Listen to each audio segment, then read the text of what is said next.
বিগত সময় যদি দুর্নীতিগ্রস্ত হয়, প্রাইমারি শিক্ষক যদি দুর্নীতি ঘুম থেকে জেগে উঠুন, দুর্নীতির এই কালো হাতকে ছাত্রসমাজ মেনে নেবে না।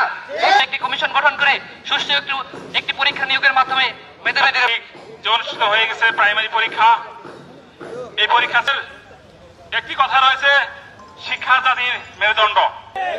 প্রাইমারি শিক্ষক করে যদি দুর্নীতির মাধ্যমে অযোগ্য শিক্ষক নিয়োগ হয়, তাহলে আমাদের দেশের পরিবর্তন, দেশের ভাগ্যের পরিবর্তন কিভাবে হবে? একটি কথাই বলতে চাই, আপনারাও এক সময় বেকার ছিলেন।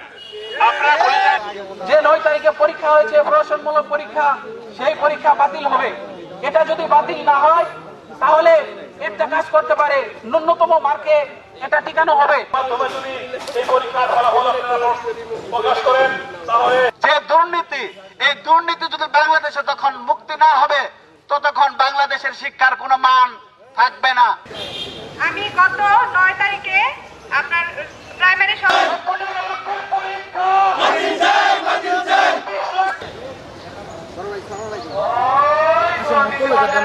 এবং এই যে অনিয়মের ফলেও যে পরীক্ষাটি দেওয়া হচ্ছে বা সামনে সিদ্ধান্ত নিচ্ছে, এটির বিরুদ্ধে আমরা যারা চাকরি করতেছি, যারা আমরা পরীক্ষা দিয়েছি, তারা অবস্থান দিয়েছি। আমরা এই